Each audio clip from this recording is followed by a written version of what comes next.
नमस्कार दोस्तों, आज हम आपके लिए लेकर आए हैं भूगोल का लेसन प्लान।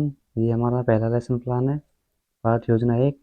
इसमें सबसे पहले हम लिखेंगे छात्राध्यापक का नाम, फिर दिनांक, विषय, कालांश, कक्षा, प्रकरण। प्रकरण हमारा रहेगा राजस्थान की ऋतुएं। समय अवधि रहेगी 30 मिनट। क्या आता है शिक्षण उद्देश्य। इसमें ये पॉइंट आ जाएंगे हमारे ज्ञानात्मक अवबोधन। आगे भी पॉइंट है, ये देखते हैं आगे।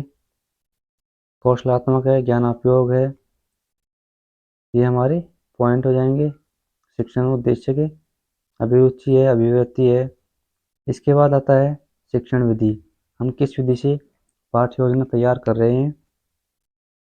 शिक्षण विधि में है चार्ट विधि, प्रदर्शन विधि, प्रश्नोत्तर विधि, व्याख्या विधि। इन विधियों के द्वारा हम लेसन प्लान तैयार करेंगे। फिर आते हैं शिक्षण सहायक सामग्री। इसमें चाक है, झाड़न है, संकेतक है, श्यामपट्ट है, अन्य कक्षा उपयोगी शिक्षण सहायक सामग्री हैं।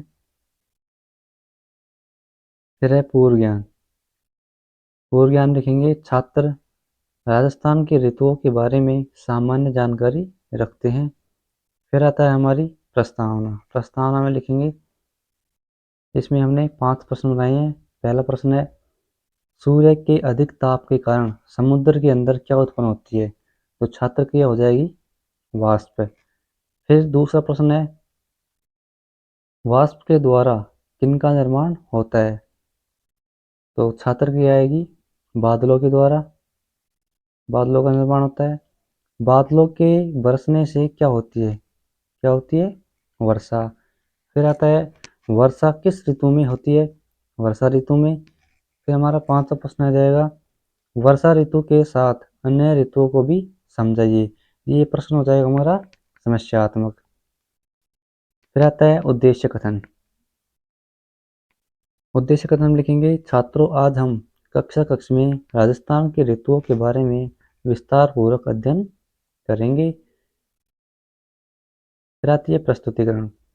इसमें हमारा पहला शिक्षण बिंदु रहेगा ग्रीष्म ऋतु। तो ग्रीष्म ऋतु में हम सबसे पहले विकासात्मक प्रश्न बनाएंगे। इसमें हमने 3 प्रश्न बनाए हैं। कॉलम बनेंगे 5 शिक्षण बिंदु का, छात्र अध्यापक क्रिया का, छात्र क्रियाएं, विधि और श्यामपट्ट का। ये 5 कॉलम बनेंगे ऐसे। सबसे पहला बिंदु है हमारा ग्रीष्म ऋतु। इसके 3 प्रश्न बनाए हैं। वर्ष का तीसरा महीना कौन सा होता है, मार्च। मार्च से जून तक कौन सी ऋतु होती है, ग्रीष्म ऋतु। फिर आता है ग्रीष्म ऋतु के बारे में समझाइए। तो ये हो जाएगा निरुत्तर। फिर आती है व्याख्या, छात्र अध्यापक कथन। इसमें ग्रीष्म ऋतु के बारे में लिख देंगे। इधर आ जाएगी, विद्यार्थी ध्यानपूर्वक सुनेंगे तथा मुख्य बिंदुओं को अपनी अभ्यास पुस्तिका में लिखेंगे। विधि हो जाएगी व्याख्या विधि। फिर बोध प्रश्न हो जाएंगे 2। फिर आता है दूसरा शिक्षण बिंदु, वो है वर्षा ऋतु। इसमें भी हमने 3 प्रश्न बनाए हैं। छात्र अध्यापक कथन हो जाएगा, छात्र क्रिया हो जाएगी, व्याख्या विधि हो जाएगी। फिर अंत में 2 प्रश्न हो जाएंगे, बोध प्रश्न। फिर आता है शिक्षण बिंदु। छात्र अध्यापक क्रिया में 3 विकासात्मक प्रश्न लिखेंगे।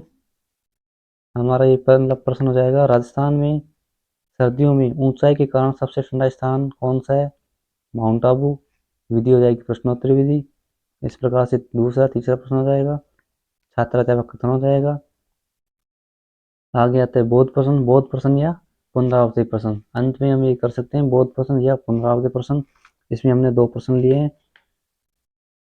इसके बाद आते हैं मूल्यांकन प्रश्न। मूल्यांकन प्रश्नों में पहला प्रश्न हो जाएगा हमारा, राजस्थान में ग्रीष्म ऋतु में ऊंचाई के कारण सबसे ठंडा स्थान है माउंट आबू।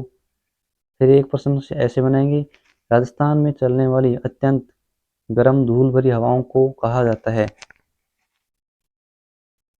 तीसरा प्रश्न हो जाएगा सत्य असत्य का। चौथा हो जाएगा रिक्त स्थान का। फिर हमारा हो जाएगा लास्ट अंतिम गृह कार्य। इसमें हम एक बड़ा प्रश्न दे देंगे, वर्षा ऋतु को विस्तार से समझिए। इस प्रकार से हमारी भूगोल की पाठ्य योजना तैयार हो जाती है। अगर फिर भी समझ में ना आए तो कमेंट करें। धन्यवाद।